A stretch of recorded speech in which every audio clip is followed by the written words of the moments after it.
অবশ্যই এয়ারপোর্টে তোমার প্লেন যেই সময় ছাড়বো তার 3 ঘন্টা আগে হাজির থাকবা। এয়ারপোর্টের ভেতরে ঢোকার পর তোমার সব ব্যাগ স্ক্যানিং মেশিন দিয়ে চেক করা হইব। ব্যাগে কোনো বিপজ্জনক জিনিস আছে কিনা তা পরীক্ষা করে দেখা এয়ারপোর্টের সিকিউরিটি অফিসার তোমার শরীরও চেক করব। তুমি ঘাবড়ায়ও না কিন্তু। চেক ইন চেক হয়ে গেলে তোমার নিজের এয়ারলাইন্সের কাউন্টার খুঁজা বাইর কইরা লাইনে গিয়া দাঁড়াবা। তোমার সিরিয়াল আসলে পরে কাউন্টারে টিকেট ও পাসপোর্ট দেখাইবা। ছোট ব্যাগটা নিজের কাছে রাইখা বাকি ব্যাগ কাউন্টারে দিয়া দিবা। কাউন্টারের লোক স্টিকার লাগায়া তোমার বড় ব্যাগটা নিয়ে যাবে।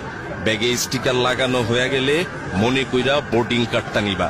এই কার্ডে তোমার প্লেনের সিট নাম্বার লেখা থাকবে। এয়ারপোর্টের দেয়ালে লাগানো বড় টেলিভিশনে নজর রাখবা। সেখানে তোমার প্লেন ছাড়ার সময় আর কোন গেট দিয়ে প্লেনে উঠবা তা লেখা থাকবে। টেলিভিশনের স্ক্রিনের সাথে ফ্লাইট নাম্বার গেটের নম্বর মিলে আনিবা। বিমানবন্দরের আনুষ্ঠানিকতা, টিকিটের সাথে যে এম্বার্কেশন কার্ড মানে যে ফর্মটা দেয়া হয়েছিল তা মন দিয়া পূরণ করবা। ইমিগ্রেশনের বাইরের এলাকায় একটা কাউন্টার আছে, এর কয় প্রবাসী কল্যাণ ডেস্ক। এইখানে যারা বিদেশে চাকরি করতে যায় তাদের সাহায্য করা হয়। দরকার হইলে ডেস্কের অফিসার তোমার এম্বার্কেশন কার্ড পূরণে সাহায্য করবে। ইমিগ্রেশনের গেটের ভিতরে আর একটা প্রবাসী কল্যাণ ডেস্ক পাইবা। ওইখানে স্মার্ট কার্ড দেখা আঙ্গুলের ছাপ যাচাই কইরা তোমার এম্বার্কেশন কার্ডের উল্টা পাশে সিল দিবে। এরপরে তুমি যাইবা ইমিগ্রেশন কাউন্টারে। এইখানে ইমিগ্রেশন অফিসারের কাছে তোমার পাসপোর্ট, ছাড়পত্র, ভিসা, পূরণ করা এম্বার্কেশন কার্ড জমা দিবা। ইমিগ্রেশন অফিসার তোমার কিছু প্রশ্ন করতে পারে, ভয় না পায়া সব প্রশ্নের উত্তর দিবা। আপনার বাবার নাম কি? মোহাম্মদ আলী আকবর। বিদেশে কেন যাচ্ছেন? চাকুরি করতে যাইতেছি, ওয়েল্ডিং এর কাজ।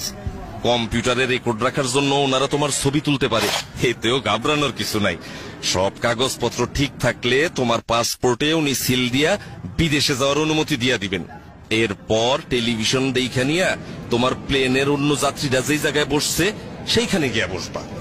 বিমানে বোর্ডিং, বিমানে ওঠার জন্য ইংরেজি আর বাংলা দুই ভাষাতেই ঘোষণা দেয়।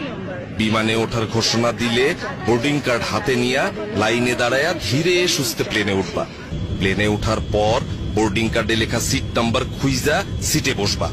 বসার আগে হাতের ছোট ব্যাগ সিটের উপরে ঢাকনা দেওয়া তাকে উঠায়া রাখবা। প্লেনের কর্মচারীরা যেই কথা বলে তা মনোযোগ দিয়া শুনবা। প্লেনের সিটে বৈশা অবশ্যই সিট বেল্ট বাইন্ধা রাখবা। ধূমপান নিষিদ্ধ। একটা জরুরি বিষয় মাথায় রেখো, এয়ারপোর্টে ও বিমানে বিড়ি সিগারেট খাওয়া একেবারে নিষেধ। অবশ্য এয়ারপোর্টের কিছু জায়গায় সিগারেট খাওয়ার অনুমতি আছে। বৈদ্যুতিক যন্ত্রপাতি, প্লেনে ওঠার পর মোবাইল ফোন, রেডিও, ক্যামেরা সব বন্ধ করে দিবা। বিমানে খাবার এবং টয়লেট ব্যবহার, প্লেনে খাবার ও পানি দেয়, তাই এই নিয়ে তোমার চিন্তার কোনো কারণ নাই।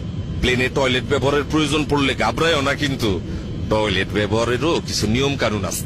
দরজার পাশে হাতলে চাপ দিয়া টয়লেটের দরজা খুলতে হয়। খোলার আগে দরজায় দেখে নিবা লাল রং অথবা অকুপাই লেখা আছে কিনা, তখন অপেক্ষা করবা। খালি অবস্থায় দরজায় সবুজ রং থাকবে অথবা এমটি লেখা থাকবে, তখন টয়লেট ব্যবহার করতে পারবা। টয়লেটে অবশ্যই টিস্যু ব্যবহার করবা। পানি ব্যবহার করবা সাবধানে। টয়লেটের মেঝে ভিজা গেলে অন্য যাত্রীদের অসুবিধা হইতে পারে। ময়লা বা টিস্যু সঠিক জায়গায় ফেলবা যাতে করে টয়লেট নোংরা না হয়। বিদেশের এয়ারপোর্টে পৌঁছানোর আগে, বিমান নামার কিছুক্ষণ আগে তোমার ডিসএম্বার্কেশন ফর্ম ও কাস্টমস ডিক্লিয়ারেশন ফর্ম এই নামে দুইটা কাগজ দেওয়া হইব। ডিসএম্বার্কেশন ফর্মে যেই দেশে যাইতেছো সেই দেশে তোমার নাম ঠিকানা লিখবা, আর কাস্টমস ডিক্লিয়ারেশন ফর্ম হইল তুমি যদি ওই দেশে এমন কোন জিনিস নিয়ে যাও যার জন্য ট্যাক্স দিতে হবে তা জানানোর ফর্ম। ফর্ম পূরণে কোনো অসুবিধা হইলে বিমানের লোক অথবা পাশের যাত্রীর কাছ থেকে সাহায্য চাইতে পারো। বিদেশের এয়ারপোর্টে ইমিগ্রেশন, প্লেন থেকে নামার পর ওই দেশের এয়ারপোর্টে ঢুইকা দেখবা সামনে ইমিগ্রেশনের লম্বা লাইন। এইখানে তোমার ওই দেশে ঢোকার অনুমতি দিব। লাইনে দাঁড়াবার সময় 5টা জিনিস অবশ্যই নিজের সাথে রাখবা। 1 পাসপোর্ট, 2 ভিসা, 3 চাকরির চুক্তিপত্র, 4 পূরণকৃত ডিসএম্বার্কেশন ফর্ম, 5 পূরণকৃত কাস্টমস ফর্ম। ইমিগ্রেশন অফিসার কাগজপত্র পরীক্ষা করে সঠিক পাইলে তোমার পাসপোর্টে তারিখ সহ সিল দিয়া দিবেন। ব্যাগ সংগ্রহ, ইমিগ্রেশনের কাজ শেষ কইরা নিজের ব্যাগ খুঁজে নিতে হবে।